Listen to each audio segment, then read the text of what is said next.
The best verse in the Bible that I love the most, James chapter 1 verse 22, saying that be doers of the word and not just listeners, only deceiving yourself. So don't deceive yourself by acting that you are a Christian. A true Christian walks with the word of God.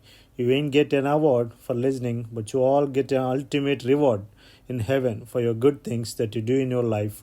Amen. యాకోబు రాసిన పత్రిక 1వ అధ్యాయం 22వ వచనం తెలియజేస్తూ ఉంది, మీరు వినువారు మాత్రమయ్యుండి మిమ్మును మీరు మోసపుచ్చుకొనకుండా వాక్య ప్రకారము ప్రవర్తించువారునయ్యుండుడి.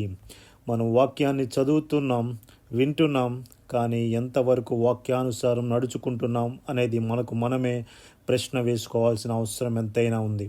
కాబట్టి వాక్యానుసారం నడుచుకుంటే మన కొరకు ఒక గొప్ప బహుమానం మన దేవాతి దేవుడు మనకి సిద్ధపరుస్తూ ఉన్నారు. ఆమేన్.